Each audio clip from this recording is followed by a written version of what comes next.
दोहरा देना चाहिए। हिमालय तो मैं वो उन्होंने हिंदी डिपार्टमेंट शोबा कायम किया।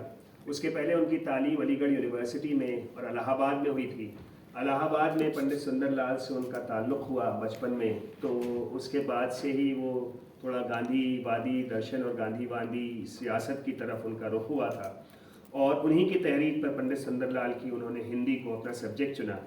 अलीगढ़ से उन्होंने मलिक मोहम्मद जायसी की पद्मावत पर पीएचडी की, जो बहुत सालों तक वो उस पर शोध करते रहे। जामिया में पढ़ाना उन्होंने शुरू कर दिया था 1961-62 में या थोड़ा कुछ पहले, और पीएचडी उनकी 74, 75, 78 में इनफैक्ट तक मुकम्मल हुई, पास हुई। लेकिन उसको उन्होंने छापा नहीं। वो कई साल तक उस पर काम करते रहे और ये कहते रहे कि अभी और काम होना बाकी है, अभी कोई कागज़ है पेरिस में, कोई कागज़ है लंदन की लाइब्रेरी में। तो वो अटका रहा काम। वो बात उनके जाने के बाद वो किताब हमने छपवाई उनकी।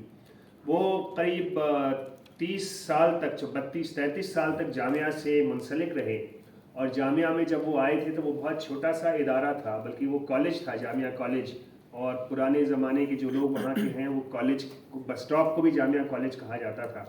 फिर वो धीरे धीरे डीम्ड यूनिवर्सिटी बना, फिर वो यूनिवर्सिटी बना, और जामिया की इस तरक्की में और इस नशोनुमा में उनका बड़ा किरदार रहा। ख्वाजा शाहिद साहब अब्बू के पुराने दोस्त और साथी कुलीग जामिया के वहाँ मौजूद हैं। शाहिद अमीन ने भी कुछ अर्से जामिया में पढ़ाया है, और प्रोफेसर अमर फारूकी दिल्ली यूनिवर्सिटी से रिटायर हुए, लेकिन उनका भी बड़ा साथ रहा। और वो उनके बहनोई भी, उनके साड़ू भी लगते थे। तो ये लोग बहुत कदीम ज़माने से अब्बू को जानते हैं। तो अब्बू ने जामिया के लिए एक तरह से अपनी ज़िंदगी गर्क कर दी काफ़ी सालों तक, और वो स्कॉलरशिप से उस हद तक बस वाबस्ता रहे कि टीचर्स पढ़ाना स्टूडेंट्स को और उसमें गर्क रहना। तो तसनीफ़ का काम, लिखने का काम उन्होंने कम किया। लेकिन उनकी जो किताबें हैं वो सब कालजयी हैं, और वो सब की सब क्लासिक हैं। खुसरो नामा उनकी किताब हज़रत अमीर खुसरो पे बड़ी क्लासिक है, शाहकार है। और पद्मावत पे जब उन्होंने किताब लिखी और जब छप के आई, तो फिर लोगों को एहसास हुआ, बहुत से लोगों को, कि वो किस पाए की, किस मर्तबे की किताब है। और ऐसी स्कॉलरशिप पद्मावत पे और जायसी पे और हमारे मध्ययुगीन कवियों पे बहुत कम हुई है। उनकी एक और किताब पीछे फिरत कहत कबीर कबीर, आपा ने ज़िद करके उनके मज़ामीन को जमा करके, आपा यानी अनुषा और मीरा आपा की वालदा अजरा रिजवी, जो ख़ुद भी जामिया से वाबस्ता थी, एक्ट्रेस थी, अदाकारा थी, तर्जुमा करती थी, और यूएसएसआर में इंफॉर्मेशन सेंटर में उर्दू तर्जुमे निगार के तौर पर उन्होंने बहुत सालों तक काम किया। उन्हीं की तहरीक पर, उन्हीं के कहने पर उनकी आखिरी किताब आई थी मंजर आम पर, और वो दोनों किताबें राजकमल ने छापी हैं। अशोक महेश्वरी जी के बहुत शुक्रगुजार हैं, उन्होंने छापी हैं और वो किताबें लोगों तक पहुंची, उनका नाम और काम।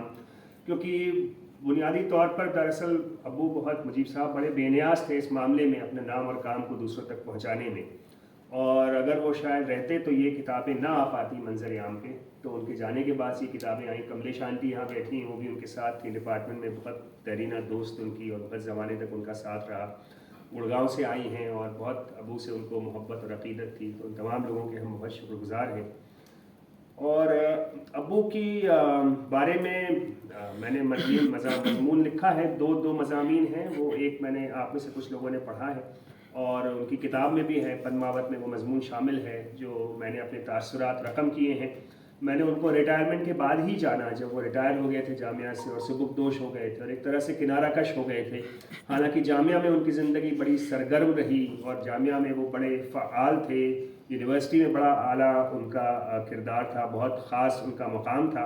और प्रोफेसर असगर वजाहत ने जामिया पे बड़ी अच्छी किताब लिखी है, और जामिया की सेंटिनरी पर, उसमें एक तकरीबन 1/3 हिस्सा उन्होंने मुजीब रिजवी साहब के ऊपर सर्फ किया है, जो उन्होंने असगर वजाहत साहब को वहाँ नौकरी दी थी, और उन्हीं के ज़ेर तरबियत असगर वजाहत साहब जामिया में रहे कई सालों तक, और उस ज़माने के जामिया का भी जिक्र किया है। तो उस ज़माने में जामिया, मेरा भी थोड़ा बहुत ताल्लुक़ रहा, क्योंकि बचपन में हम लोग बटला हाउस में रहे, 71 में, 72 में, फिर 78 में, और फिर 1990 में मैं आया तो मैं बटला हाउस में रहता था। तो वो जामिया अलग था, उस ज़माने की दुनिया ही अलग थी, जाहिर सी बात है। छोटी सी यूनिवर्सिटी थी, पूरा एक फैमिली थी, और ख़िदमत गुजारी का जज्बा बड़ा अहम था जामिया के लिए, जो उसके फाउंडर्स ने, जब वो कायम हुआ था बतौर एक नेशनलिस्ट इंस्टीट्यूट के 1920 में, या 23-22 ऐसे कुछ साल थे, जो 3-4 साल लगे थे। तो वो ख़िदमत गुजारी का जज्बा जामिया में आखिर तक कायम रहा जब तक अब्बू थे। और अब जामिया, जैसा अब्बू के अल्फाज है कि बहुत बड़ी यूनिवर्सिटी है, बहुत ज़र्क बर्क और बहुत लकोदक, और मगर वो जो पुरानी जामिया की दुनिया थी वो शायद अब गायब हो गई है। जितनी वो बड़ी होती गई है एक लिहाज से उतनी ही छोटी होती गई। जितने ज़्यादा हो गए उतने ही कम हुए, गालिब का मशहूर मिसरा है। तो अब्बू के उर्दू के बारे में मखसूस राय थी, हर चीज़ के बारे में उनकी मखसूस राय थी। उर्दू के वो बहुत ज़्यादा उर्दू को दरखोर इतना नहीं समझते थे, और लेकिन जब वो उर्दू लिखते थे तो बड़ी मौलवियाना उर्दू लिखते थे, और उनको जो हिंदी थी संस्कृत आमेज हिंदी, उससे भी बड़ा उनको जो है वो मसाइल थे, बड़ा उनको जो है वो लगता था। लेकिन जब वो हिंदी भी लिखते थे तो इतनी गूढ़ हिंदी लिखते थे कि उसको समझने के लिए भी अच्छे खासे लोगों की अकल दरकार है। मगर बहरहाल मैं दो तीन पद्मावत की उनकी किताब से दो तीन चीज़ें पढ़ दूंगा ताकि आपको उनकी स्कॉलरशिप के रेंज का अंदाज़ा हो जाए, और ये कि एक साथ वो कितनी दुनियाओं और कितनी धाराओं और साहित्य के कितने मानकों को और कितनी रिवायतों को मिलाकर चलने वाले थे। बाकी बातें शिवमूर्ति जी कहेंगे। ये एक चैप्टर है किताब का, पद्मावती का रूप चित्रण और फारसी पदावली। अविवाहित, ये यहाँ मैं बता देता हूँ पहले से आपको, मांग का जिक्र कर रहे हैं, और मांग कितनी अहम है हमारे सौंदर्य बोध में नायिका का वर्णन करने के लिए। अविवाहित पद्मावती की सीमांत रेखा का सौंदर्य बोध कराने और उसके आलंबन रूप को चित्रित करने के लिए जायसी ने जो सादृश्य योजना अपनाई है वो सिंदूर से आपुरित मांग के प्रति आकर्षोत्पादन में समर्थ है। वो पाठक को रोमांचित और मुक्त करने में सफल है। बिना सिंदूर की यह मांग काले केशों के बीच दीपक के समान है जो अंधेरी रात में पंथ को उज्जवल करता है। वह कसौटी पर कसी कंचन रेखा है, धन में चमकती दामिनी है, आकाश पर फैलने वाली सूर्य किरण है, और यमुना के बीच सरस्वती है। फारसी के महानतम कवि के लिए भी यह बिंब योजना कल्पनातीत है। भारत भूमि में ही इसका निर्माण संभव था, ईरान में नहीं, क्योंकि वहां की संस्कृति में मांग को यह महत्ता प्राप्त नहीं है। उस देश में ना मांग भरी जाती है और ना ही मांग उजड़ती है। ऊपर उल्लिखित चित्र वही कवि प्रस्तुत कर सकता है जो भारत भूमि से पूर्णतया जुड़ा हो और अपने यथार्थ बोध को भावोत्तेजक कल्पना में परिवर्तित करने में सक्षम हो। इस दृष्टि से फारसी और हिंदी दोनों में जायसी का स्थान अद्वितीय है। संयोग श्रृंगार में राम रावण युद्ध का सादृश्य जायसी को अत्यधिक प्रिय है। हमारे खास तौर से, मुझे ज़्यादा इल्म नहीं है, लेकिन हमारे मिडीवल पोइट्री में अक्सर जब नायक नायिका का मिलन होता है तो दरअसल एक तरह का नायक नायिका का युद्ध होता है। वो एक एमेटरी वॉर है, एरोटिक्स में जिसको बयान होता है, और वो जायसी के इस मामले में उसका बयान कर रहे हैं। इस युद्ध में पलंग धंस जाता है और कोमलांग नारी के अंग प्रत्यंग अस्त्र शस्त्र का रूप धारण करके प्रेमी पर आघात करते हैं। इस आघात प्रतिघात द्वारा जनित वासना उसे पदाक्रांत करती है। युद्ध में पराजयोपरांत खुसरो की नायिका चीनी राजकुमारी केन्फुए भी वासना उत्तेजक अपने अंग रूपी आयुधों की चर्चा करके सिकंदर को इसी राम रावण युद्ध के लिए आमंत्रित करती है और सगर्व घोषणा करती है कि इस रण में उसकी विजय निश्चित है। महान विजेता का उसके अलकापाश में बंधकर अधीनस्थ होना नियत है। इस असत्य विचार के प्रसारण का श्रेय डॉक्टर श्याम मनोहर पांडे को ही प्राप्त है कि खुसरो से पूर्व किसी अन्य मसनवीकार ने संभोग का चित्रण नहीं किया। इन्हीं के मत पर विश्वास करते हुए डॉक्टर माता प्रसाद गुप्त ने लिखा है कि फारस तक में रची हुई सूफी प्रेम कथाओं में शारीरिक संबंध चित्रित नहीं हुआ है।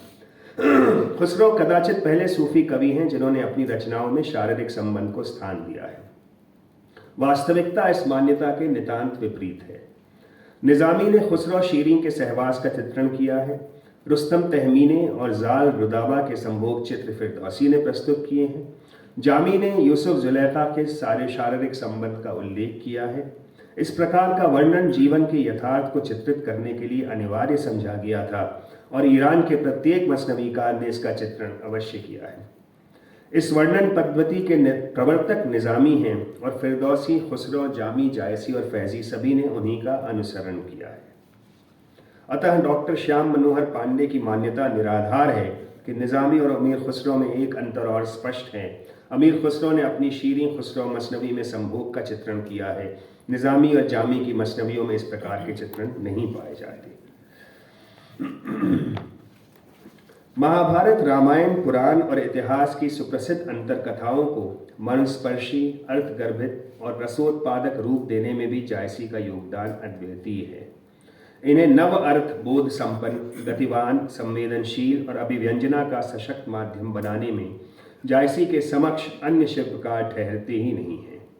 मिथक और अंतर कथाओं का विशाल भारतीय भंडार उनके लिए पर्याप्त था, इसलिए वह अधिकांशतः देशीय मुक्तमाल से ही वाग्देवी का श्रृंगार करते हुए मिलते हैं। हनुमान और लंका दाह का प्रकरण निश्चय ही उन्हें अत्यधिक प्रिय है और इसके माध्यम से जो संवेदनशील चित्र उन्होंने अंकित किए हैं वह राम अनुमान भक्त कवियों के यहाँ भी अनुपलब्ध हैं। फिर भी फारसी के भी बहुत से चरित्र पाए जाते हैं उनके यहाँ। ये सादा जुमला है, ये मेरा। निज़ामीकृत सिकंदर नामा के पात्र नौशाबा और सिकंदर का उल्लेख उन्होंने केवल 2 बार किया है। दारा का अर्थ नारी भी है और सिकंदर द्वारा पराजित ईरानी सम्राट का यह नाम भी है। इसी द्वयार्थकता का लाभ उठाते हुए जायसी ने रत्नसेन के मुख से कहलाया है, इस्कंदर सो बाँचे दारा। देव सुलेमान की कथा का उपयोग पद्मावतकार ने केवल 1 बार किया है। अमीर हमजा आदि, लंधौर आदि हमजा नामा के पात्रों, अयूब, शीश आदि पैगंबरों का उल्लेख मात्र जायसी की रचनाओं में हुआ है।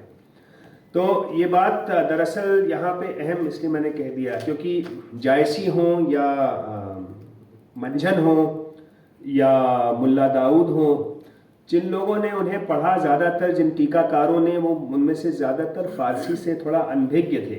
इसलिए उन रचनाकारों ने जिस तरह से फ़ारसी और फ़ारसी की रचनाओं को, फ़ारसी ज़बान को, फ़ारसी अशार को हमारे ज़बानों में पैवस्त किया, उनकी शेरों को दोहे बनाए, उनकी रचनाओं को और उनकी मुहावरों को हमारे यहाँ ढाला, वो सब का लिस्ट अब उन्हें बनाई है। और वो दरअसल हिंदी, उर्दू, अवधी वगैरह से आगे बढ़ के हमारे ज़बानों की जो संरचनाएं हैं उसमें घुस गई। तो फ़ारसी का जो गहरा असर हमारी ज़बानों में है, मिसाल के तौर पे उन्होंने किताब में लिस्ट बहुत लंबी दी है कि आप कहते हैं अजान देना, अजान देना क्यों कहते हैं आप? अजान बोलना क्यों नहीं कहते? अजान करना क्यों नहीं कहते? अजान बनाना क्यों नहीं कहते? क्योंकि फ़ारसी मुहावरा है बांग दादन, बांग देना।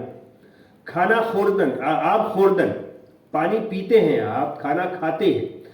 खाना खाना, चलना, जाना, जो मुहावरे ज़बान के बहुत सारी चीज़ों के बने हैं वो दरअसल फ़ारसी के असर की वजह से बने हैं। और वो उनकी लंबी लिस्ट किताब में उन्होंने दे रखी है इस तरह के, और दसियों से दर्जनों मुहावरे हैं। तो मुझे हम लोग बहुत शुक्रगुजार हैं जनाब शिवमूर्ति जी के, जो खुद जायसी के ही ज़ेर साया पड़े हुए, जायसी की मज़ारों पे बचपन में आए गए, अवधी से जिनका गहरा ताल्लुक़ है, जो प्रयाग और अयोध्या के बीच में पड़ते हुए गांव में पैदा हुए, और जिनको ये तमाम जो अब्बू के पसंदीदा शायर थे उन सब से बचपन से इनकी वाक़फ़ियत रही। और इनकी ख़ुद की जो ज़िंदगी है वो इस कदर दिलचस्प है कि मैं थोड़ा सा इनके बारे में पढ़ूँगा। और वो मैंने अभी इनसे कहा भी, वो मिसरा है कि कहाँ कहाँ से गुज़र कर हयात लाए हैं, वो इनके ऊपर साबित होता है बहुत बुरी तरह से कि ये कुरंग नाम के गांव में पैदा हुए थे 1950 में। बचपन में सबसे ज़्यादा नापसंद इनको स्कूल जाना था, इसलिए वो बार बार स्कूल से भागते रहे, ज़्यादातर नानी के घर और इधर उधर भटकते रहे। पिताजी बहुत जो है सख्त थे, मार पिटाई बहुत करते थे। तो वो थोड़ा रास्ते पर जब आए तो पिताजी ही साधु का चोला ग्रहण करके पलायन कर गए। 13-14 वर्ष की उम्र में ही अपने पूरे घर की जिम्मेदारी इनको उठानी पड़ी शिवमूर्ति जी को। उसके लिए इन्होंने सिलाई सीखी, बीड़ी बनाना सीखा, कैलेंडर बेचा, बकरियां पाली, ट्यूशन पढ़ाया, मजमा लगाया अंडवृद्धि के लिए, और नरेश डाकू के गिरोह में शामिल होते होते बच गए। पिताजी को घर वापस लाने के प्रयास में गुरु बाबा की कुटी पर आते जाते खंजरी बजाना सीखा, जो आज भी उनका सबसे प्रिय वाद्य यंत्र है। फिर कुछ समय अध्यापन और रेलवे में नौकरी करने के बाद शिवमूर्ति जी Uttar Pradesh public service commission से सिलेक्ट होकर सेल्स टैक्स ऑफिसर बने और 2010 में एडिशनल कमिश्नर के पद से रिटायर हुए। साहित्य से परिचय स्कूल जाने से पहले पिता के मुख से सुने गए रामचरितमानस के अंश, कवितावली, विनय पत्रिका और कबीर के पदों के रूप में हुआ। यानी ये चीज़ें इन्होंने स्कूल में नहीं पढ़ी, इन्होंने स्कूल के बाहर पढ़ी, इसलिए ज़्यादा समझते हैं इन चीज़ों को। बचपन में देखे गए नाटक और नौटंकी के संवाद और उसकी कथा के रोमांच ने इन्हें कहानी की तरफ आकर्षित किया। पहली कहानी बीकानेर से वातायन में पान फूल के नाम से 1968 में छपी। 1976 में दिनमान ने अपढ़ संवाद प्रतियोगिता प्रथम पुरस्कार पाया और जनवरी 80 में धर्मयुग से कसाई बाड़ा छपी। तब से अब तक बहुत सी कहानियाँ लिखी हैं, बहुत से उपन्यास लिखे हैं। कहानियाँ बांग्ला, पंजाबी, उर्दू, उड़िया और कन्नड़ में तर्जुमा हुई हैं। त्रिशूल उपन्यास उर्दू और पंजाबी में, तर्पण जर्मन में और आखिरी छलांग कन्नड़ में तर्जुमा हुआ है। भरतनाट्यम, कसाई बाड़ा और तिरिया चरित्र 3 कहानियों पर फिल्में बनी हैं। एक उसमें से बासु चैटर्जी ने बनाई है नसीरुद्दीन शाह और ओमपुरी को लेकर। तर्पण पर फिल्म बन रही है। कसाई पाड़ा, भरतनाट्यम, तिरिया चरित्र और तर्पण नाटक के रूप में हजारों बार खेले जा चुके हैं और बहुत से पुरस्कार जीत चुके हैं। वजह तौर पर मेरा इनसे पहला तारुफ कुछ महीने पहले हुआ था, जब फ्रांचेस्का ऑर्सिनी ने शिवमूर्ति जी का जिक्र किया था, जो बहुत अच्छी स्कॉलर हैं उर्दू की और हिंदी की और हिस्ट्री की। फिर इत्तेफाक से कुछ दिनों बाद रविकांत ने इनका जिक्र किया था और दोनों ने उनके बहुत उम्दा उपन्यास अगम बहे दरियाओं का जिक्र किया था, जो 1970 और 1980 के दहाइयों पर एक गांव की कहानी है और किस्सा है दरअसल, जो इधर उधर बहता हुआ दरिया की तरह चलता जाता है। तो हमने जब बात की शिवमूर्ति जी से, तो शिवमूर्ति जी ने कहा कि मैं इतना खूबसूरत, उन्होंने ये जायसी से ही टाइटल दिया, जो अस जरे सो कस नहीं महके। जो ऐसे जलेगा, जो राइटर जलेगा, जो अपने आप को जलाएगा, जो पोएट जलेगा, वो क्यों नहीं महकेगा।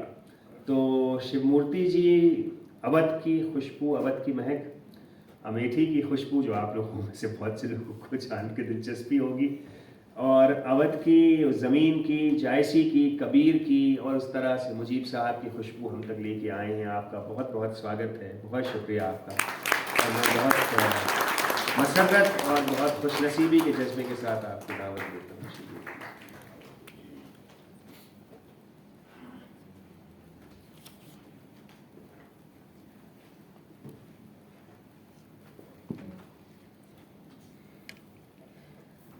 इस सभागार में उपस्थित समस्त विद्वद्जन, विदुषीजन,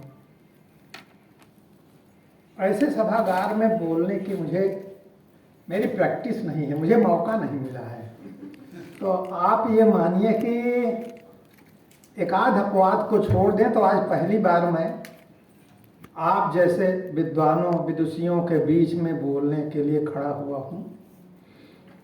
तो हो सकता है कि कहीं असहमति जैसी भी बात अगर आए, उसका कारण ये हो सकता है कि मुझे फोक पर और ओरल कल्चर जो हमारे क्षेत्र का है, अवध का है या हमारे ज़िले का है, उस पर भी बोलने के लिए मुझसे उम्मीद की गई है। जो फोक है, जो लोकगीत हैं, लोकोक्तियाँ हैं, जो रिवाज हैं, इन पर बोलना मेरे लिए मुश्किल है। अपनी रचना प्रक्रिया के साथ ये भी जोड़ दिया गया अनुषंग के रूप में। रचना प्रक्रिया पर तो बोल ही देता, लेकिन ये जो जोड़ दिया गया, तो इससे थोड़ा सा ऐसा लग सकता है कि चूँकि आप लोग शहरी कल्चर में पले बढ़े हैं, रह रहे हैं, और हम कहीं रिमोट से, दूर से चीज़ लेकर के आपके बीच में आए हैं, तो अगर कहीं ऐसा लगता भी है आपको, तो ये मान लीजिएगा कि दुनिया बहुत बड़ी है और तमाम तरह दक्षिण भारत में केरल में मामा से शादी हो जाती है भगनी की, और हम लोगों के यहाँ तो जो बेटी की बेटी है वो भी बेटी जैसी ही होती है। तो बहुत सारे रिवाज लगभग उल्टे पुल्टे जैसे हैं कि सोचा नहीं जा सकता। तो ये विविधतापूर्ण दुनिया है, इसको ध्यान में रखते हुए जो कुछ मैं कहने का टूटे फूटे शब्दों में प्रयास करूंगा उसको स्वीकार करिए उसी रूप में। मुजीब मेमोरियल लेक्चर के इस चौथे आयोजन में अपनी रचना प्रक्रिया पर इसको बंद करने अभी बाद में बात करें। हमारी श्रीमती जी ऐसा ही मौके पे याद करते हैं।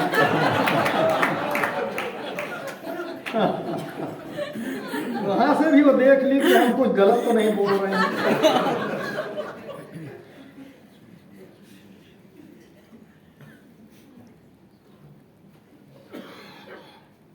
इस व्याख्यान का नाम मैंने दिया है जो अस जरे सो कस नहीं महके।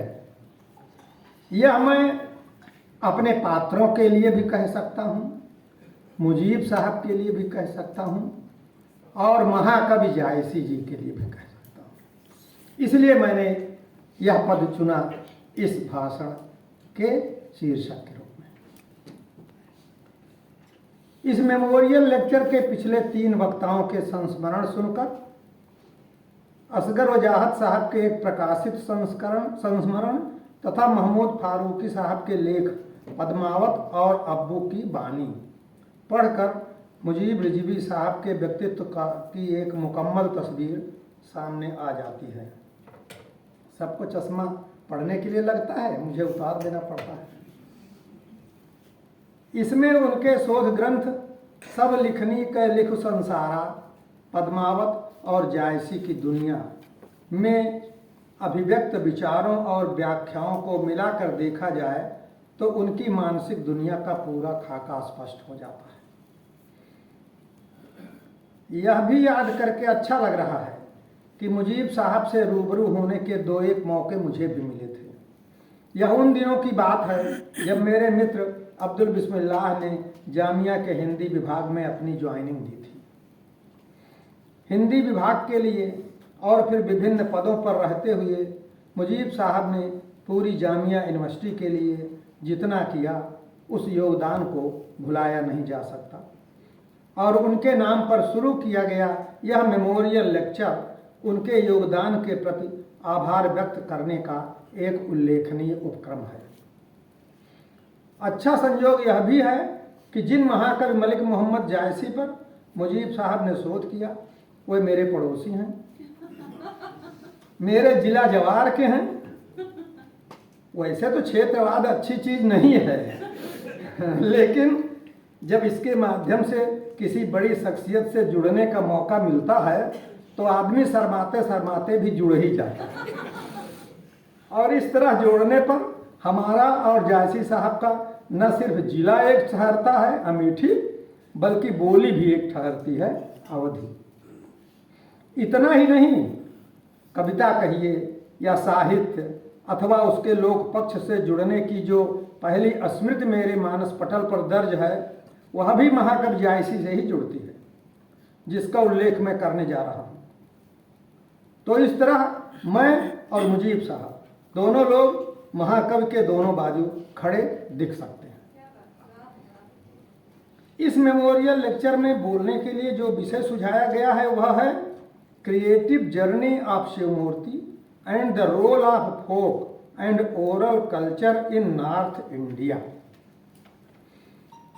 हम अपनी बात की शुरुआत role of folk and oral culture से करते हुए अपनी रचना प्रक्रिया, लेखन का उद्देश्य और उसकी सिद्धि तक की चर्चा तक ले चलेंगे। उस समय मेरी उम्र रही होगी 6-7 साल की। द्वार पर खेल रहा था कि एक अत्यंत वृद्ध व्यक्ति आते दिखे।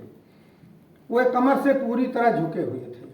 उनका चेहरा उनकी कमर से नीचे तक पहुंच रहा था। मैं पहली बार किसी को इस तरह झुककर चलता हुआ देख रहा था। वह कूबे बाबा थे, बढ़ई थे, जुआठ की मरम्मत करने आए थे। जुआठ जुआ जिसमें बैलों को नाधा जाता है। उनका परिवार नहीं था, अकेले थे, इसलिए 80 पार की उम्र में भी काम करना पड़ता था। पिताजी ने उन्हें देखा तो जोर से आवाज दी, आइए बाबा, पहले पानी पीकर थोड़ा दम मार लीजिए, धूप बहुत तेज है। पिताजी ने मुझे गुड़ पानी लाने के लिए कहा। कूबे बाबा ऊंचा सुनते थे। वे पास आकर लकड़ी के एक मोटे बोटे पर बैठे, अंगोछे से चेहरे और गर्दन का पसीना पोंछने लगे। थोड़ी देर तक हालचाल पूछा जाता रहा। फिर पिताजी ने उनके कान के पास मुंह लाकर कहा, कहिए तो जब तक पानी आ रहा है हम लोग कुछ सत्संग कर लें। एक पद अधूरा है, उसी को पूरा करना है। इस तरह की छेड़छाड़ वे आपस में करते रहते थे। कूबे बाबा ने मुस्कुराकर पिताजी की ओर देखा, मतलब वो तैयार हैं। पिताजी ने कहा, बताइए ये कैसे होगा। मोहम्मद बिरध जो नहीं चला, काहे चलत भूई टेक। मोहम्मद बिरध जो नहीं चला, जो झुक गया, तो काहे चलत भूई टेक।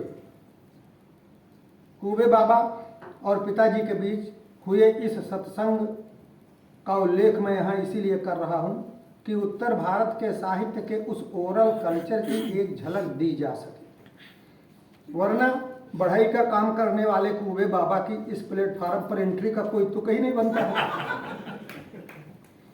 कूबे बाबा ने चुभला चुभला कर गुड़ खाया, पूरा 1 लोटा पानी पिया, अंगोछे से मुंह पोंछा, फिर सिर उठाकर पोपले मुंह से मुस्कुराते हुए कहा, एक बार फिर पूछिए। पिताजी ने दोहराया, मोहम्मद बिरध जो नहीं चला, काहे चलत भूई टेक। और कूबे बाबा ने तुरंत जोड़ा, जोबन रतन हैरान है, मक धरती पे हो। मोहम्मद बिरध जो नहीं चला, काहे चलत भूई टोय, तो जोबन रतन हैरान है, मक धरती पे हो। इसके बाद दोनों लोग एक दूसरे की आंखों में झांकते हुए देर तक मुस्कुराते रहे। बाद में पिताजी ने मुझे इस दोहे का अर्थ बताया कि वृद्धावस्था में जायसी भी कूबे बाबा की तरह झुककर चलने लगे थे। उनकी उंगलियां जमीन को छूती हुई देखकर किसी ने पूछा होगा कि वे धरती को छूते हुए क्यों चल रहे हैं। जायसी ने बताया होगा कि मेरा यौवन रूपी रत्न खो गया है, ढूंढता चलता हूं कि क्या पता धरती पर कहीं पड़ा हुआ मिल जाए। क्या बात।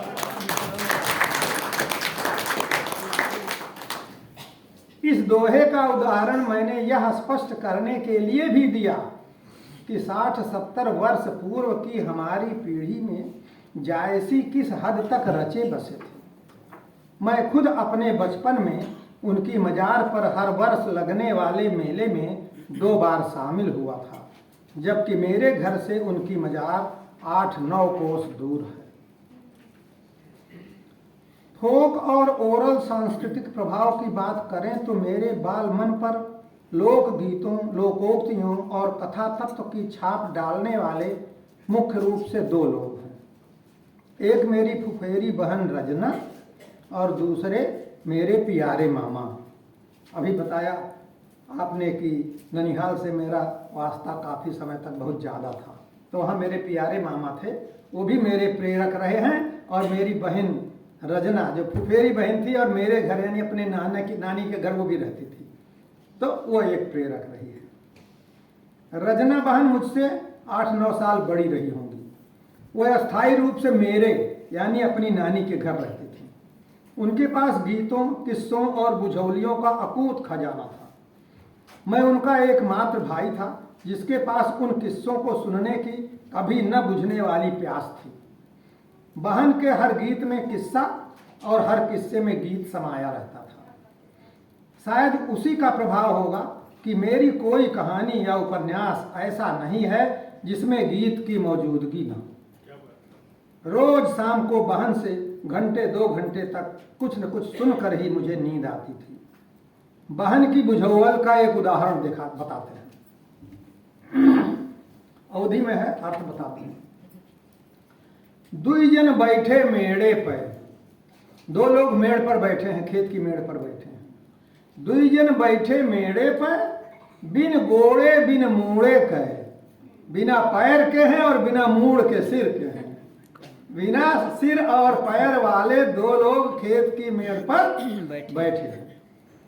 एक जन बोले, उनमें से एक ने कहा, आज बड़ी डर लागत बा, आज बहुत डर लग रहा है। दूसरे ने पूछा, केकर, किसका डर? पहला वाला बोला, जेकर 9 बित्ता के निकुना बा, जिसकी नाक 9 बित्ते की है, उसका बड़ा डर लग रहा है।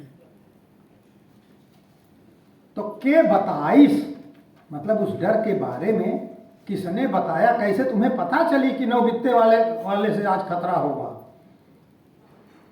के बताइस, जेकर मुंह सिया बा, जिसका मुंह सिल दिया गया है, उसी ने बताया है कि 9 बित्ता वाले से खतरा है। मुंह सिल दिए वाले जमाने से थोड़ा थोड़ा जब हम लोग नजदीक पहुंच रहे हैं, तो आप जान सकते हैं यह बुझौल कितनी प्रासंगिक है। तब जिंदगी भी आज की तुलना में, अच्छा बूझिए आप लोग, है ना कठिन? तब जिंदगी भी आज की तुलना में ज्यादा कठिन थी। 14-15 साल की उम्र में ही बहन उस जिंदगी की असलियत से परिचित हो गई होगी। तभी तो उसकी झोली में जिंदगी के कड़वे यथार्थ से जुड़ी कहानियां भी कम नहीं थी। एक छोटी सी वानगी देखिए। गांव के एक परिवार में खाने पीने की तंगी थी, गरीबी थी। जाड़े के महीने में गांव में खाने पीने का संकट और गहरा हो जाता था। कोई फसल तैयार नहीं रहती थी। घर की बहू अपने ससुर के सामने रोज खाने के लिए एक थाली में उबले हुए आलू दे जाती थी।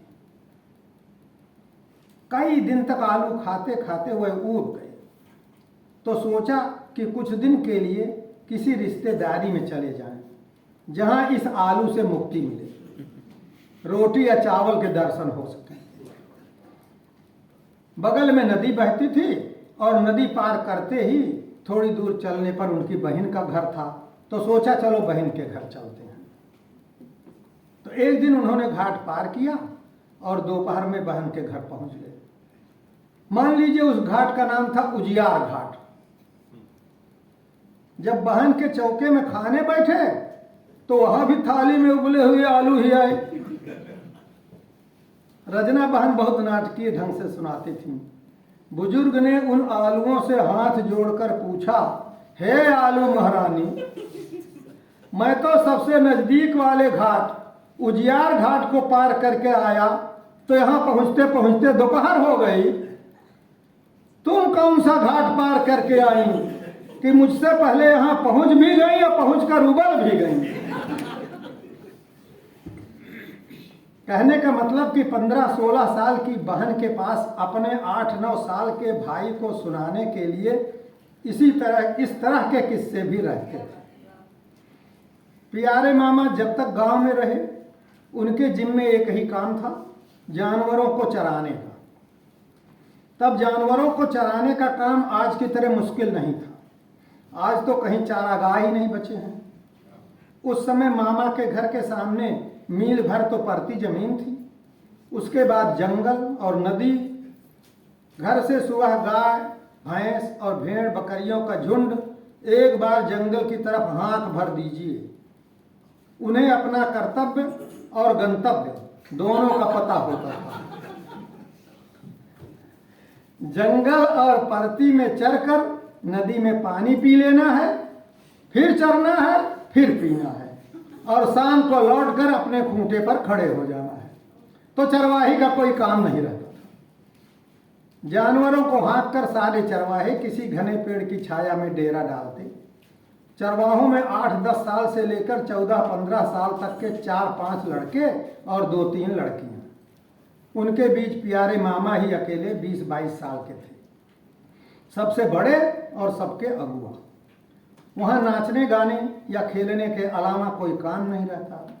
प्यारे मामा बांसुरी बहुत मोहक बजाते थे। बांसुरी बजाकर थक जाते तो छुट्टा गीत गाते, बिरहा गाते, कभी कभी नाचते। बिरहा ऊंची आवाज में गाया जाने वाला पंवारा होता है। ऊंची आवाज में शायद इसलिए कि परती और जंगल में आबादी तो होती नहीं, रास्ता चलते लोग या जंगल में लकड़ी बीनती औरत ही श्रोता होती हैं। 1.5-2 किलोमीटर के दायरे में 10-20 श्रोता, तो उन तक आवाज पहुंचाने के लिए आवाज ऊंची तो करनी पड़ेगी। तब मैं दर्जा 1-2 में पढ़ता रहा होऊंगा। गर्मी की छुट्टियों में मामा के घर जाता तो प्यारे मामा के साथ जानवरों को चराने चला जाता। मुझे प्यारे मामा की यह दुनिया इतनी अद्भुत, इतनी रंगारंग लगती कि मन करता कि अब यह जीवन प्यारे मामा के संग जानवरों को चराने में ही गुजार दूंगा। 13-14 की उम्र तक लड़के भले मूढ़ के मूढ़ रह जाते हों, लेकिन लड़कियां शरीर से भले पूर्ण विकसित न हों, मन और समझ से विकसित हो जाती हैं। उनसे मिलने वाली मौन प्रशंसा का भाव ही रहा होगा जिससे प्यारे मामा ने अपने लिए एक आनंद लोक का निर्माण कर लिया था। अब उन्हें बाहर के किसी से कुछ नहीं चाहिए था। हम सारे श्रोता और प्रशंसक मुग्ध भाव से उनका नाचना गाना देखते सुनते और भाव विह्वल होते रहते। इन्हीं श्रोताओं में वह लड़की भी थी जो जब तरुणाई पर आई तो अपने बवंडर में प्यारे मामा को ऐसा उड़ाया, या ऐसा भी कह सकते हैं कि उसकी तरुणाई के बवंडर में प्यारे मामा ऐसा उड़े कि गांव देश के परिदृश्य से हमेशा के लिए ही गायब हो गए। लेकिन उसकी बात आगे। अभी मैं प्यारे मामा के पमारों से एक आध उदाहरण देना चाहूँगा कि कैसे वह लोक की कोख से उपजते हैं और लोक के व्यवहार को प्रभावित करते हैं। कुछ पंक्तियां जो उसी समय की सुनी हुई हैं लेकिन अभी तक स्मृति का हिस्सा बनी हुई है।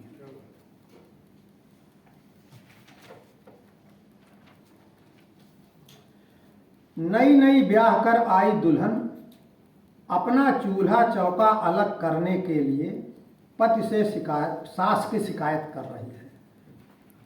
हो सकता है मायके से ही सोच के चली हो कि ज्यादा दिन इन लोगों को पका के खिलाना नहीं है, तो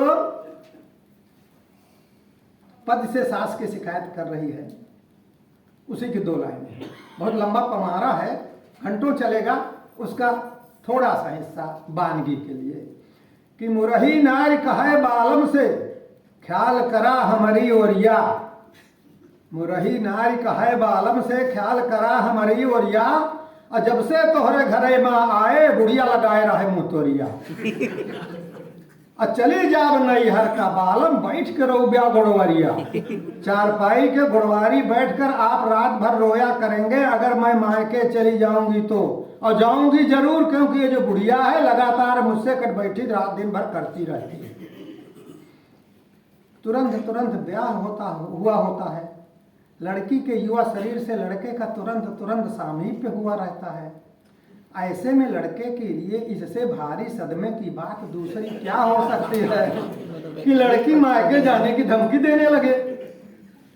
जाहिर है कि लड़का कोई भी शर्त मानने के लिए तैयार हो जाएगा। वो कहता है, माँ बाप गए मेरे ठेंगे पर, माँ की तो मत मारी गई है जो तुझसे ऐसा व्यवहार कर रही है।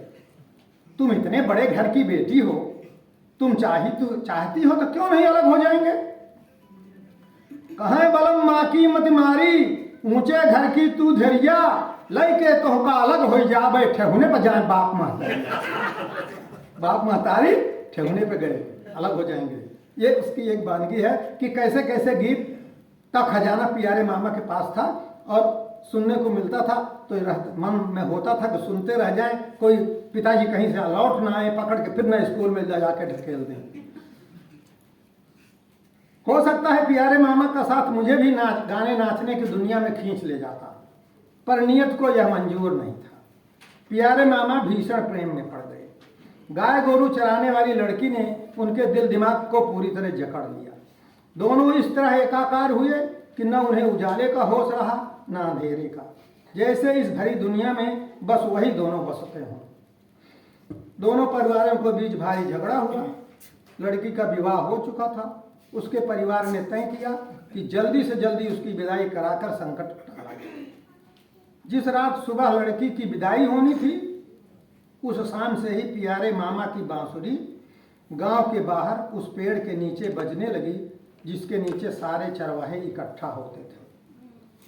लगा कि बांसुरी की गूंज ने पूरे ब्रह्मांड को अपनी जद में ले लिया। बेचैन लड़की पहले से सशंकित अपनी मां से बोली, मां, मैं उससे मिलने जा रही हूं। ऐसा मत कर बेटी, तुझे विदाई कराने के लिए आए मेहमान लोग बाहर बैठे हैं। बाप के मुंह पर तारीख मत पोत।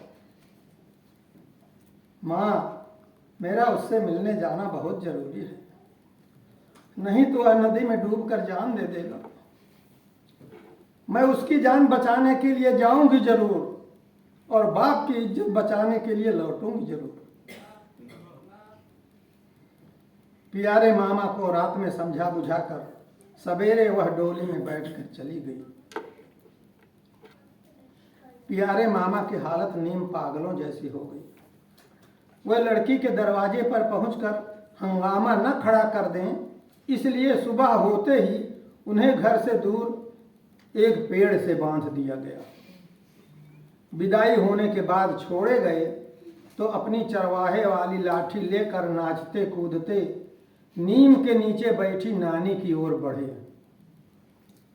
दूर से ही लाठी नानी की ओर फेंक कर गाने लगे, अब ना चरई तोहरी गैया जसुमतिया बना चरई। उसमें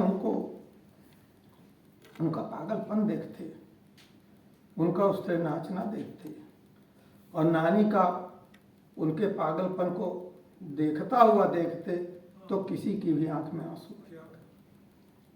अब न चरई तोहरी गैया। यशोदा माई, अब यह चरवाही की लाठी संभालिए। अब आपकी गाय प्यारे मामा नहीं चराएंगे। अब आपकी गाय प्यारे नहीं चराएंगे। मामा तो मेरे मुख से निकल गए। उसी शाम प्यारे मामा कमाने के लिए परदेश अहमदाबाद चले गए। जिस परिवार का लड़का इस तरह प्रेम में पड़ता है, उस परिवार को तो उतनी बदनामी नहीं महसूस होती, लेकिन जिस परिवार की लड़की ऐसे प्रेम में पड़ती है, उनका तो गांव में मुंह दिखाना मुश्किल हो जाता है। यह स्थिति कमोबेश आज भी हर इलाके में है। कभी कभी तो इसकी इतनी हिंसक प्रक्रिया होती है जिसके लिए ऑनर किलिंग शब्द का इजाद किया गया है। लेकिन लोग मानस को टटोलने निकलें तो ऐसे उदाहरण मिल जाते हैं जिसमें प्रेम में डूबे ऐसे प्राणियों के लिए सहानुभूति के बोल भी मिलते हैं।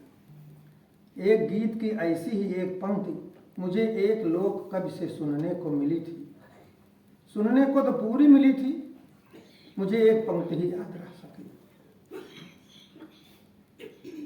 झुकियाओ मेघ बहो पुरवा, झुकियाओ मेघ बहो पुरवा, गोरी मीत मिलन को जा। झुकियाओ मेघ बहो पुरवा, गोरी मीत मिलन को जाए।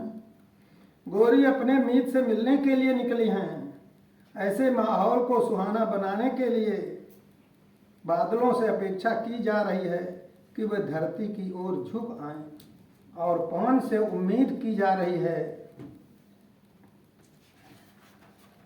कि वह पूर्वा बहे, यानी पूरब से पश्चिम की ओर बहे, जिससे वातावरण में ठंडक आ जाए। इसी अवधारणा का एक क्लासिक उदाहरण याद आ रहा है। ब्रज भूमि से उपजी राधा कृष्ण की प्रेम कथा ने उत्तर भारत में ही नहीं, पूरे भारत में परकीय प्रेम की महत्ता को ऊंचाई दी है। राधा को कृष्ण से मिलने जाना है, वह कृष्ण को पूर्व सूचना दे रही हैं किसी के माध्यम से, समझिए कवि के माध्यम से या हवा के माध्यम से। वही कदम तरे ब्रजराज आज हम आऊब, वही कदम तरे ब्रजराज आज हम आऊब।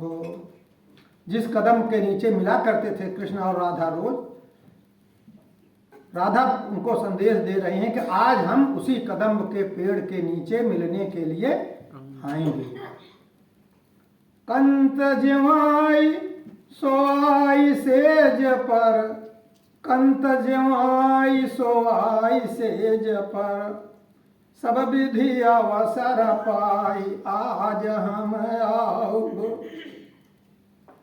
पतिदेव को भोजन कराकर उनको बिस्तर पर सुलाकर सारा काम खत्म करके आज मैं आपसे मिलने उसी कदम के पेड़ के नीचे आऊंगी। यह भी हमारे लोक में, यह जो कंत और प्रेमी को एक साथ चाहने और दोनों से एक साथ निभाने का औदार्य है, उसकी स्वीकृत लोक में सनातन से रही है। जब एक पुरुष अपनी बचपन की दोस्ती को उम्र भर याद रखता है और उस पर गर्व करता है, तो स्त्री का अपने प्रेमी को याद रखना, उसके संपर्क में रहना कहाँ से अनुचित हो गया। उसे ससुराल जाते ही मायके का सब कुछ भूल जाने की बंदिश क्यों शुरू हो जाती है? कब से शुरू हो गई ये प्रथा? प्रेम भी तो मित्रता का सघन रूप ही है। हमारे फोक और ओरल कल्चर में वह खासियत भी जमाने से मौजूद है जिसे जादुई यथार्थवाद कहा जाता है, जिसे स्पेनिश उपन्यासों की खासियत बताई जाती है, मार्केज की, बोर्खेज की और लोगों की। इसके भी उदाहरण हैं, कई उदाहरण हैं, एक कम से कम यहां प्रस्तुत कर रहे हैं। दमड़ी का तेल लायो। दमड़ी बहुत पुरानी जो करेंसी होती थी उसका सबसे छोटा, इस छोटी यूनिट जैसे एक नया पैसा होता था उससे भी छोटी दमड़ी। दमड़ी के गीत बहुत चलते हैं, उस समय दमड़ी ही बहुत बड़ी चीज थी। दमड़ी दुकरवा के तोहरी मुनरिया की, हाय राम हमारा मन उस पर लग गया है, हमें दे दीजिए इनाम। इस तरह के बहुत सारे दमड़ी के गीत हैं। तो उसी तरह का एक गीत है कि दमड़ी का तेल लायो। सबसे छोटी यूनिट जो करेंसी की है उससे हम गए बाजार से तेल लाए, कड़वा तेल, सरसों का तेल, और अर्र पोयो बर्र पोयो, उससे हमने अरा बनाया, बड़ा बनाया, तला, बड़ा बनता है ना दही बड़ा वाला, तो आया पूड़ी छान लिया, दही बड़ा बना लिया, इस तरह की चीजें उसमें हमने तला उस दमड़ी भर के तेल में जो बाजार से लाए। दमड़ी का तेल लायो, अर्र पोयो बर्र पोयो, सैया की टंगरिया लायो। लास्ट में अपने हस्बैंड के पैर में भी लगाया मालिश करने के लिए, जैसा कि पत्नियां करती ही हैं, तो खाना पीना खिला के उनके पैर में भी लगा दिया। तो सैया की टंगरिया लायो, थोड़ के अड़ाई गया। अड़ाई का माने गिर गया, जमीन पर गिर गया। ठोस चीज गिरती है तो गिरना कहते हैं, लिक्विड गिरता है तो उसको अड़ाना कहते हैं हमारे अवधि में। तो थोड़ के अड़ाई गया, उसी मालिश वालिश के दौरान थोड़ा सा तेल गिर गया, थोड़ के अड़ाई गया तो नदी नारा बह गया। उसी थोड़ा सा अड़ा जाने से नदी नाले बहने लगे उसी तेल की। थोड़ के अड़ाई गया तो नदी नारा बह गया, और टिकुली के भाग से सैया मोरा बच गया। उस समय बहने से बच गया क्योंकि हमारे सुहाग का भाग्य था, हमने उसकी टांग पकड़ के खींच लिया, बहते बहते उसको बहने। तो जो जादुई यथार्थवाद है, मुझे लगता है एक बड़े उपन्यास में जितना 500 पेज में जादुई यथार्थवाद प्रस्तुत किया जा सकता है, उसने इस 2 लाइन में उसका एक हिस्सा हमारे लोक में भी मौजूद है। और ये एक ही नहीं है, बहुत हैं, दर्जनों सुनाए जा सकते हैं। समयाभाव के कारण एक उदाहरण ही मेरे ख्याल से काफी होगा। यही वह सांस्कृतिक पृष्ठभूमि और लोक का प्रभाव है जो मेरी रचनाओं में स्वाभाविक रूप से उतर आता है। शायद ही मेरी कोई कहानी हो जिसमें गीत की किसी पंक्ति का उपयोग न हुआ हो। मेरे नए उपन्यास अगम बहे दरियाओं में ही 60-70 गीतों के अंश शामिल हैं। गीतों के जो अंश मुझे कंठस्थ हैं उनकी संख्या 1000 से कम तो नहीं ही होगी। सांस्कृतिक दुनिया में अभी इनकी उतनी पूंछ नहीं है। मेरे 50 इंटरव्यू ऑनलाइन और प्रिंट माध्यम में मौजूद हैं, लेकिन शायद ही किसी ने कभी इन गीतों पर बात की हो पूछने वाले ने। इसलिए जो बाहर निकलने से रह जाएंगे, कोई पूछता तो निकलते जैसे कुछ आज निकले, इसलिए जो बाहर निकलने से रह जाएंगे उन्हें सीने में दबाए हुए ही 4 आदमी के कंधों पर चले जाना होगा। हो सकता है नियति मुझे भी लोक नर्तक या लोक गायक के रूप में दुनिया के रंगमंच पर उतारने की सोचती रही, लेकिन प्यारे मामा के साथ हुए हादसे के बाद इस आशंका से कि मैं भी उन्हीं की तरह बिगड़ न जाऊं, पिताजी ने मेरे ननिहाल जाने पर हमेशा के लिए पाबंदी लगाई।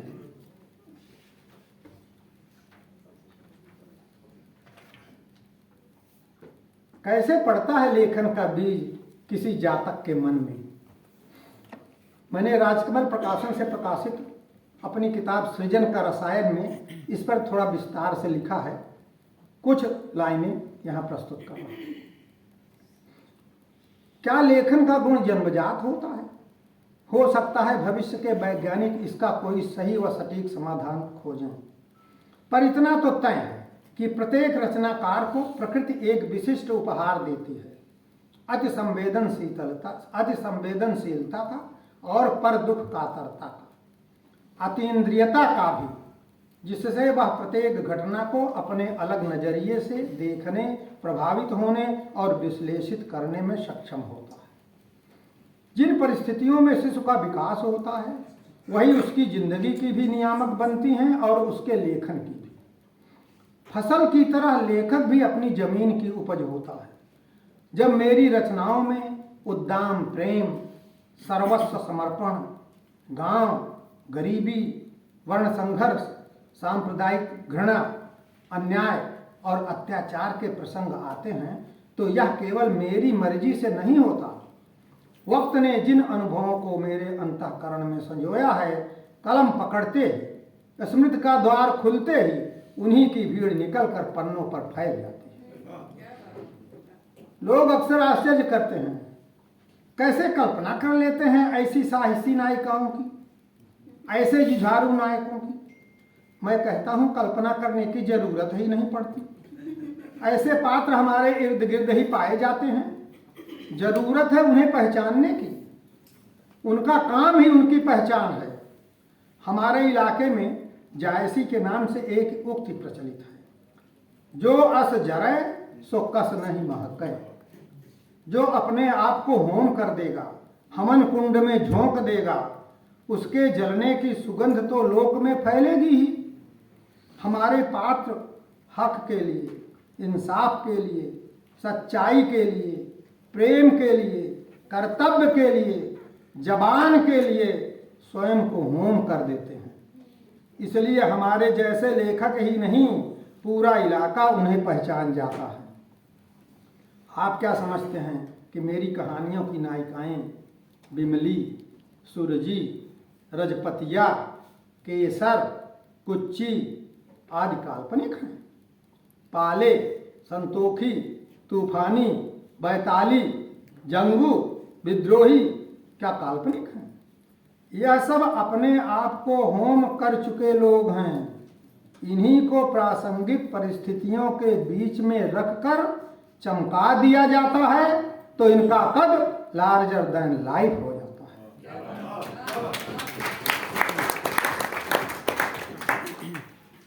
यहाँ आप जैसे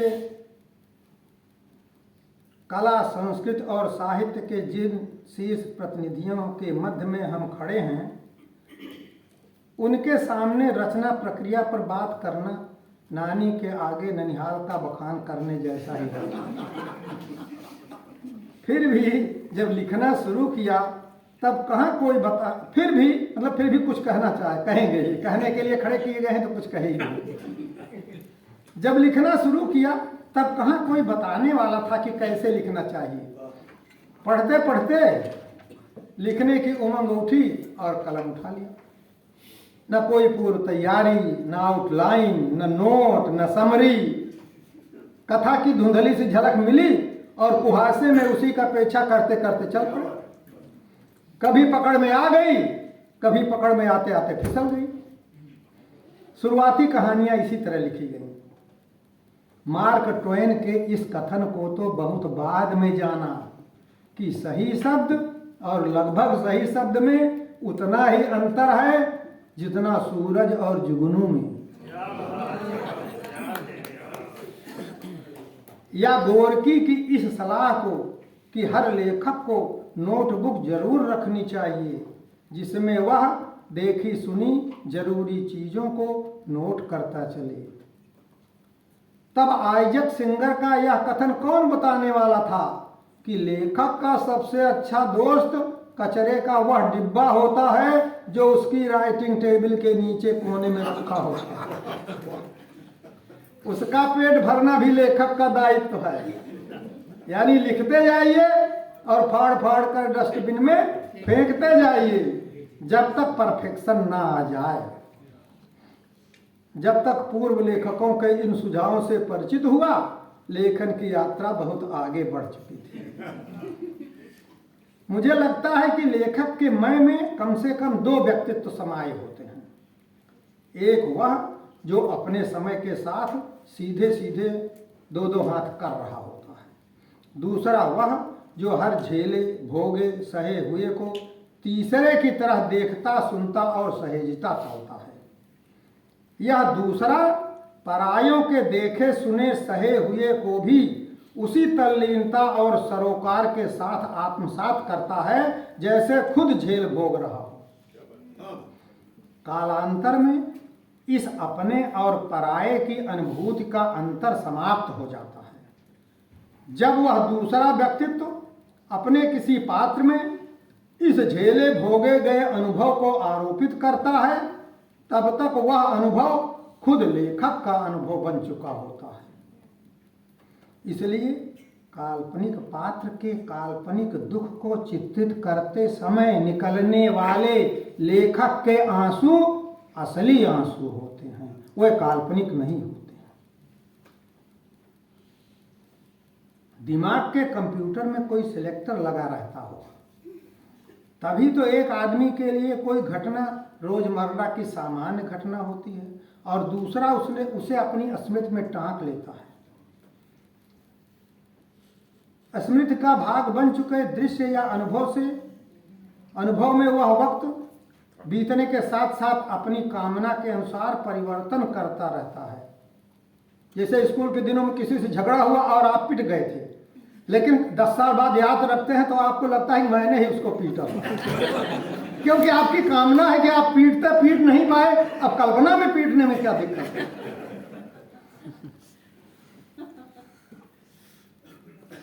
तो वक्त बीतने के साथ अपनी कामना के अनुसार लेखक उसमें परिवर्तन करता रहता है और कालांतर में इस परिवर्तित दृश्य को ही वह खुद भी असली दृश्य मानने लगता है।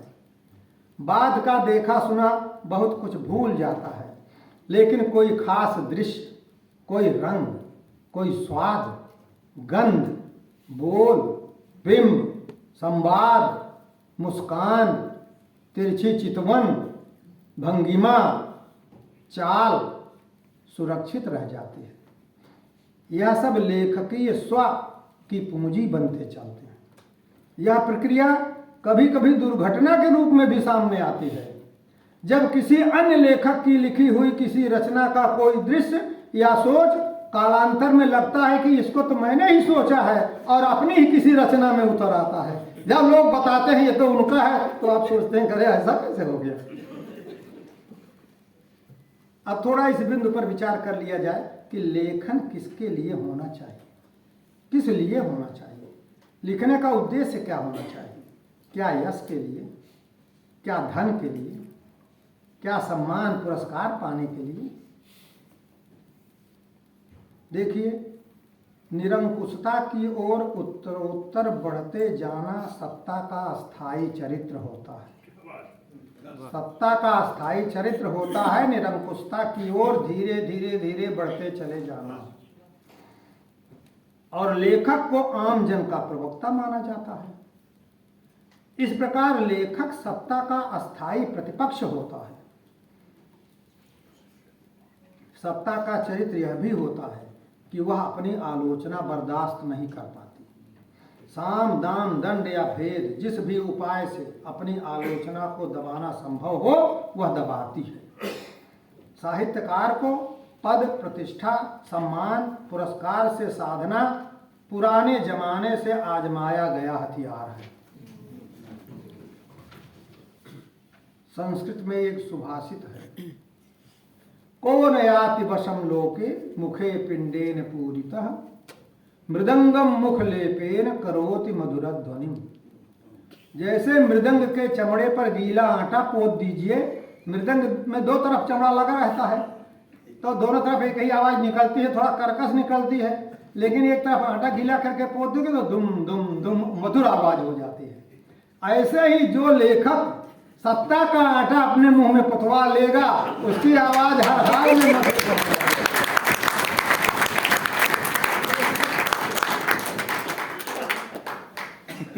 तो अगर आप सत्ता का दिया हुआ आटा अपने मुंह पर पोत लेंगे, उसके हाथ से पुरस्कार ग्रहण कर लेंगे, तो किस मुंह से उसकी आलोचना करेंगे?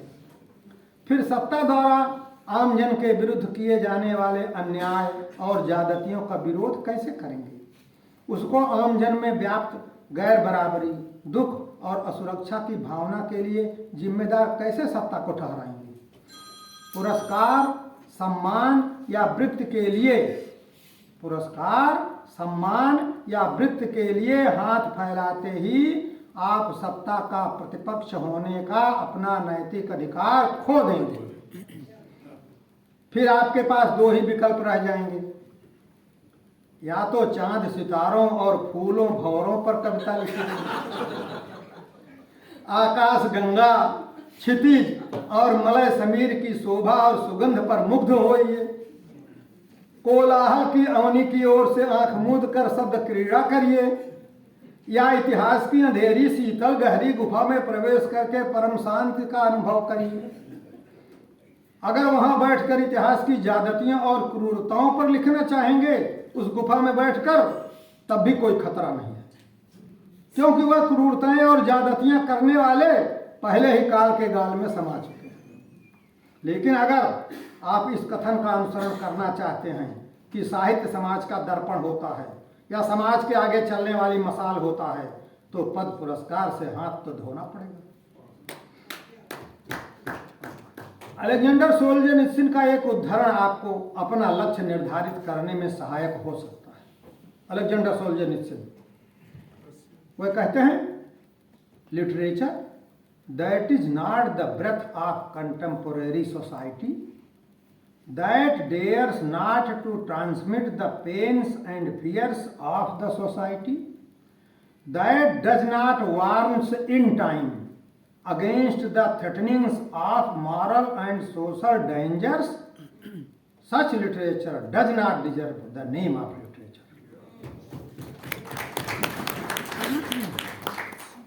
किसी भी लेखक को खुद तय करना होगा कि अपने समय और समाज की चुनौतियों का चित्रण करके प्रतिपक्ष की भूमिका निभाए या राजसत्ता का आटा मुंह में पोतकर सत्ता के चारण की भूमिका निभाए। ऐसे मौके के लिए लेखकों, कवियों को सचेत करने का काम पश्चिमी विद्वानों ने ही नहीं, हमारे पुरखे संस्कृत के कवियों ने भी ये काम किया, सचेत करने का काम ऐसे मौके के लिए। भागवत पुराण के स्कंध 2 में और भागवत पुराण के स्कंध 2 के द्वितीय अध्याय में एक श्लोक में पुरखे क्या कह करके सावधान किए हैं, सुनिए। चीराणि किं पथि न संति दिशन्ति भिक्षाम, चीराणि किं पथि न संति दिशन्ति भिक्षाम, नैवाघृपा परभृताः सहितोऽपि शुष्यन्, रुद्धा गुहा किम जितोऽपि नोपसन्नान् कस्माद् भजन्ति कवयो धन दुर्मदान धान। धन दुर्मदान धान, इसका भावार्थ कुछ इस प्रकार है। क्या पहनने के लिए फटे पुराने वस्त्र भिक्षा में मिलने बंद हो गए हैं? क्या पहनने के लिए फटे पुराने वस्त्र भिक्षा में मिलने बंद हो गए हैं? पहले मिलते थे और लोग उसी से काम चला लेते थे। बड़े बड़े राजा महाराजा जिसको कहते थे उतरन पहनना, ये राजाओं का उतरन है, सेठों का उतरन है, उनका कुर्ता उनका मन भर गया था, चलो हम लोग पहनेंगे। तो अगर वो पुराने वस्त्र मिल रहे हैं लेखकों के लिए, तो क्या आजकल नहीं मिल रहे हैं? क्या खाने के लिए पेड़ों ने फल देना बंद कर दिया है? क्या पीने के लिए नदियों का जल सूख गया है? क्या रहने के लिए गुफाओं के मुंह बंद हो गए? यदि ऐसा नहीं है तो सारी दुनिया को रास्ता दिखाने वाले ये कवि और विद्वान लोग धन के मद से मदांध सेठों का मुंह क्यों जोड़ते हैं?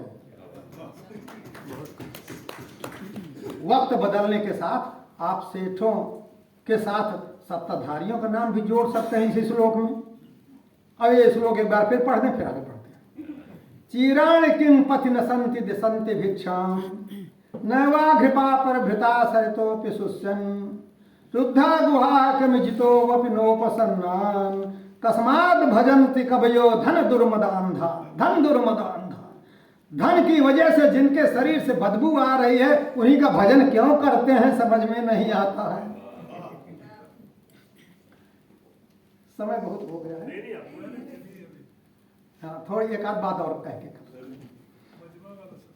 साहित्यकार किसके प्रति जवाबदेह रहे, वह किसके हित की कामना में अपनी लेखनी चलाए, इस प्रश्न का भी बहुत स्पष्ट उत्तर महाभारत में मिलता है। महाभारत में मिलता है। महाभारत में एक कथा आती है राजा रंतदेव की। इसे मैंने पहले भी एक आध जगह उद्धृत किया है जब लेखकों के कर्तृत्व पर बात होती है। तो राजा रंतदेव की गिनती प्रजावत्सल राजा के रूप में होती थी। एक बार उनके राज्य में भीषण अकाल पड़ा, प्रजा भूखों मरने लगी। राजा ने प्रजा की प्राण रक्षा के लिए अपने राजमहल का अन्न भंडार जनता के लिए खोल दिया। उनकी प्रजावत्सलता को देखकर देवराज इंद्र प्रसन्न हो गए और राजा के समक्ष प्रकट होकर कहा, प्रजा पालन से अर्जित पुण्य से अब आप स्वर्ग में रहने के अधिकारी हो गए हैं। मैं आपको लेने आया हूं, मेरे साथ चलकर अनंत काल तक स्वर्ग का सुख भोग करिए। राजा रंतदेव ने जो जवाब दिया वो ध्यान देने लायक है। उन्होंने कहा, न तो हम कामये राज्यम न स्वर्गम न पुनर्भवम। मतलब न तो मैं राज्य की कामना करता हूं, न स्वर्ग की कामना करता हूं और न पुनर्जन्म की कामना करता हूं। क्या कामना करता हूं? कामये दुख तप्तानाम प्राणिनाम आर्तनाशनम। मैं ये कामना, केवल ये कामना करता हूं कि संसार में दुख से संतप्त जितने भी प्राणी हैं उन सबके दुखों का नाश हो जाए। लोक मंगल की यही कामना एक लेखक की भी कामना होनी चाहिए। मैं जिस समाज और भूभाग में पैदा हुआ उसी का सुख दुख मेरा भी सुख दुख है। उसी समाज में व्याप्त अन्याय, पीड़ा, दुख और भय को बाणी देना तथा उनसे मुक्त की राह तलाशना ही मेरे लेखन का उद्देश्य है। उनमें उम्मीद और सपने जगा पाया तो यही मेरे लेखन की सिद्धि होगी। धन्यवाद।